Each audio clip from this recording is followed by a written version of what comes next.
I'm tackling the question, how can a good God allow bad things to happen to us? I had assumed that other people's sins against me had the ability to derail God's good plans, and that those plans would have to be reworked whenever God got around to it, to some plan for eventual second best. Not true.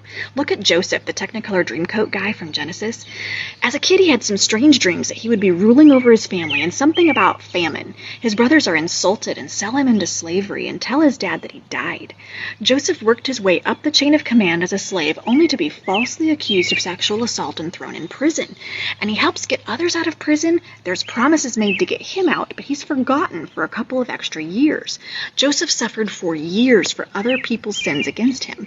Long story short, Joseph becomes number 2 to Pharaoh in Egypt during famine, fulfilling those childhood dreams and visions. And look at his explanation to his brothers who had sold him. It was God who sent me here ahead of you to preserve your lives, Genesis 45:5.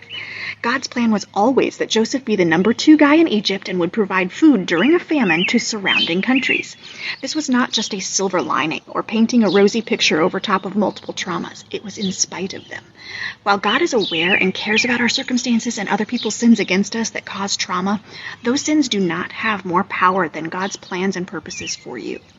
And I am sure of this, that God who began a good work in you will bring it to completion at the day of Jesus Christ, Philippians 1:6. Be encouraged.